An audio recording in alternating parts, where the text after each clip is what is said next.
भजन करो उस रब का जो दाता है कुल सबका। नमस्कार दर्शकों। भक्ति यह शब्द सुनते ही परमात्मा के प्रेम में व्याकुल आत्माओं के मन में भगवान की छवि और उनके प्रति समर्पण का भाव जागृत होता है। अलग अलग धर्मों में प्रभु को अलग अलग नामों से पूजा जाता है। कोई श्री विष्णु तथा उनके अवतार श्री राम श्री कृष्ण की भक्ति करता है, तो कोई शिव की, कोई दुर्गा जी को मानता है, तो कोई ब्रह्म को। तो क्या यह जरूरी है कि हम किसी एक ही प्रभु की भक्ति करें? दर्शकों, यह बेहद जरूरी है कि हम एक पूर्ण परमात्मा की भक्ति करें, क्योंकि सच भी यही है कि परमेश्वर एक है, चाहे हम उसे किसी भी नाम से पुकारें। जिस तरह एक देश का मुखिया राष्ट्रपति होता है, जो उस देश का सबसे शक्तिशाली नागरिक होता है, लेकिन मंत्री सांसद अनेक होते हैं, ठीक इसी प्रकार परमेश्वर एक है जिसने सर्व सृष्टि को बनाया, लेकिन देवी देवता अनेक हैं। तो हमें परमेश्वर को पहचानने के लिए सबसे पहले उसके लक्षणों को जानना बेहद जरूरी है। तो चलिए आपको सबसे पहले पूर्ण परमात्मा के लक्षणों से परिचित करवाते हैं। लक्षण एक, ऋग्वेद मंडल 9 सूक्त 82 मंत्र 1, ऋग्वेद मंडल 10 सूक्त 161 मंत्र 2 और ऋग्वेद मंडल 9 सूक्त 80 मंत्र 2 में बताया गया है कि परमात्मा अपने साधक के पाप नाश करके उसकी 100 वर्ष आयु बढ़ा सकता है। लक्षण 2, परमात्मा पूर्ण मोक्षदायक है। लक्षण 3, ऋग्वेद मंडल 9 सूक्त 82 मंत्र 1 में लिखा है कि परमात्मा ऊपर के लोक में राजा के समान विराजमान है, यानी देखने में राजा के समान दर्शनीय है। लक्षण 4, ऋग्वेद मंडल 9 सूक्त 86 मंत्र 26 में लिखा है कि परमात्मा यथार्थ अध्यात्म ज्ञान बताने के लिए अपने धाम से सशरीर पृथ्वी पर आता है और अच्छी आत्माओं को मिलता है। लक्षण 5, ऋग्वेद मंडल 9 सूक्त 1 मंत्र 8 के अनुसार परमात्मा शिशु रूप में सशरीर पृथ्वी पर प्रकट होता है और जल के अंदर कमल के फूल पर दिखाई देता है। लक्षण 6, ऋग्वेद मंडल 9 सूक्त 1 मंत्र 9 में प्रमाण है कि परमात्मा की शिशु रूप में परवरिश की लीला कुंवारी गायों के दूध से होती है। लक्षण 7, ऋग्वेद मंडल 9 सूक्त 96 मंत्र 16 से 20 के अनुसार वह परमात्मा जो तत्वज्ञान का प्रचार अपने मुखकमल से कवियों की तरह दोहे, चौपाई और कविताओं के माध्यम से करता है।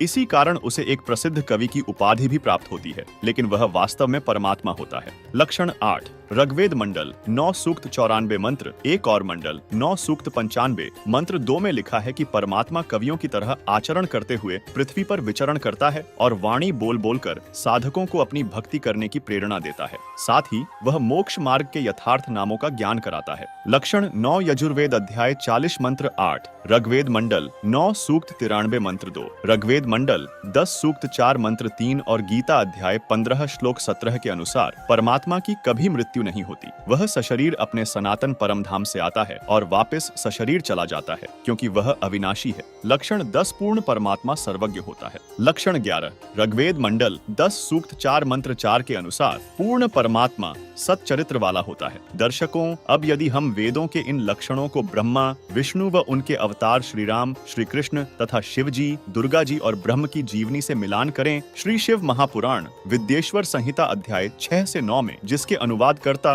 विद्यावारिधि पंडित ज्वाला प्रसाद जी मिश्र, प्रकाशक खेमराज श्री कृष्णदास प्रकाशन बम्बई है, में मिलता है, जहाँ काल ब्रह्म ने अपने पुत्रों ब्रह्मा, विष्णु, महेश से कहा है कि तुम ईश नहीं हो, अर्थात तुम परमात्मा नहीं हो। इसके अलावा श्रीमद् देवी भागवत के 3 स्कंध के अध्याय 4 और 5 में विष्णु जी स्वयं स्वीकार करते हैं कि ब्रह्मा, विष्णु और शिव हम तीनों जन्म और मृत्यु में हैं, अर्थात हम अविनाशी नहीं हैं। तथा श्रीमद् देवी भागवत के 7वें स्कंध के अध्याय 36 में दुर्गा जी अपनी पूजा को छोड़कर ब्रह्म की भक्ति करने के लिए बता रही हैं और उसका मंत्र ओम बता रही हैं। और ब्रह्म गीता अध्याय 4 श्लोक 5 में स्वयं कहता है कि मेरे और तेरे बहुत जन्म हो चुके हैं, तू नहीं जानता, मैं जानता हूँ। यानी अविनाशी तो ज्योति निरंजन ब्रह्म काल भी नहीं है, बल्कि ब्रह्म ने गीता अध्याय 15 श्लोक 17 और गीता अध्याय 8 श्लोक 9 में अपने से अन्य परम अक्षर ब्रह्म को सबका धारण पोषण करने वाला अविनाशी परमात्मा बताया है। इससे स्पष्ट है कि ब्रह्मा, विष्णु, शिव तथा इनके अवतार तथा दुर्गा जीव ज्योति निरंजन ब्रह्म परमात्मा नहीं हुए, क्योंकि इन्होंने न कवि की भूमिका की। ये सर्वज्ञ भी नहीं है, क्योंकि श्रीमद् देवी भागवत के पहले स्कंध के अध्याय 4 से स्पष्ट है कि ब्रह्मा जी विष्णु जी को और विष्णु जी दुर्गा जी को सर्वशक्तिशाली बता रहे हैं, जबकि दुर्गा जी स्वयं श्रीमद् देवी भागवत के 7वें स्कंध के अध्याय 36 में ब्रह्म साधना करने के लिए कह रही हैं और ब्रह्म गीता अध्याय 15 श्लोक 17 में अपने से अन्य को अविनाशी परमात्मा बता रहा है। और इनका चरित्र भी हमें श्रीमद् भागवत महापुराण प्रथम खंड के तीसरे स्कंध अध्याय 12, श्रीमद् भागवत महापुराण प्रथम खंड के 8वें स्कंध अध्याय 12, श्रीमद् भागवत महापुराण द्वितीय खंड के 10वें स्कंध अध्याय 30 तथा शिव पुराण रुद्र संहिता युद्ध खंड पृष्ठ 402 में देखने को मिलता है, जिससे स्पष्ट है कि ये सत चरित्र वाले भी नहीं हैं। जबकि हम यदि वेदों में दिए गए परमात्मा के इन लक्षणों को कबीर जी की जीवनी से मिलान करते हैं तो पता चलता है कि लक्षण 1 के अनुसार कबीर परमात्मा की लीलाओं में यह स्पष्ट देखने को मिलता है कि उन्होंने मृत्यु प्राप्त कमाल और कमाली को पुनर्जीवित किया। इसके अलावा उन्होंने रामानंद ब्राह्मण को भी जीवित किया, जिनकी गर्दन दिल्ली के बादशाह ने काट दी थी। ये लीलाएं ये प्रमाणित करती हैं कि कबीर परमात्मा ने पाप कर्मों से ग्रस्त लोगों के पापों का नाश किया और उन्हें स्वस्थ जीवन प्रदान किया। लक्षण 2 और लक्षण 4 भी कबीर साहिब पर पूर्ण रूप से खरा उतरता है, क्योंकि कबीर साहिब जी समय समय पर पृथ्वी लोक पर आए हैं और उन्होंने नानक जी, संत गरीबदास जी, धर्मदास जी, मलूकदास जी आदि महापुरुषों को आकर अपना ज्ञान दिया है। कबीर परमात्मा के आई विटनेस संत गरीबदास जी ने अपनी वाणी में कहा है, गरीब हम सुल्तानी नानक तारे, दादू को उपदेश दिया, जात जुलाहा भेद न पाया, काशी माही कबीर हुआ। इसके अलावा नानक जी,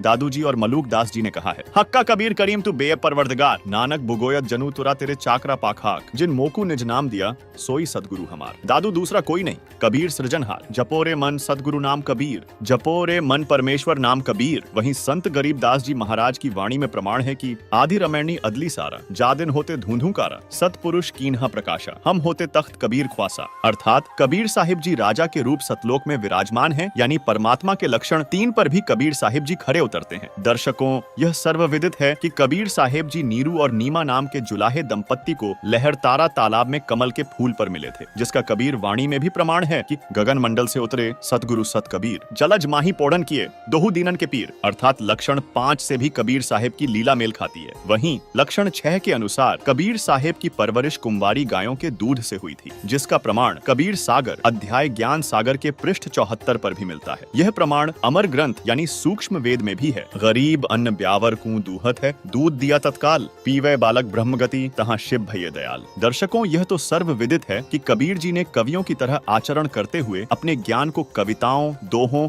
और साखियों के माध्यम से अपने मुक्कमल से प्रकट किया। इसी कारण लोग उन्हें आज भी एक प्रसिद्ध कवि मानते हैं तथा उन्होंने कवियों की तरह आचरण करते हुए मोक्ष मार्ग के यथार्थ गुप्त नामों का ज्ञान कराया था। कबीर साहिब ने संत गरीबदास जी महाराज को स्वयं बताया था कि सोहन शब्द हम जग में ले आए, सार शब्द हम गुप्त छिपाए। वहीं कबीर परमात्मा सन 1398 में सशरीर इस पृथ्वी पर प्रकट हुए और सन 1518 में सशरीर अपने सनातन परम धाम अर्थात सतलोक को लौट गए थे। यह प्रमाण कबीर सागर के बोध सागर खंड अध्याय अगम निगम पृष्ठ 41 पर भी मिलता है, जिसमें लिखा है, ना मेरा जन्म ना गर्भ बसेरा, बालक बन दिखलाया, काशी नगर जल कमल पर डेरा, तहाँ जुलाहे ने पाया। इसी विषय में संत गरीबदास जी ने कहा है, गरीब जिंदा योगी जगत गुरु मालिक मुर्शिद पीर, दोहों दीन छगड़ा मंडिया, पाया नहीं शरीर, जाकू कहें कबीर जुलाहा, सब गति पूर्ण अगम अगाहा। वहीं कबीर साहेब ने आज से 600 वर्ष पहले कबीर सागर के बोध सागर खंड अध्याय ज्ञान बोध के पृष्ठ 21 और 22 पर बताया था कि माँ अष्टंगी पिता निरंजन,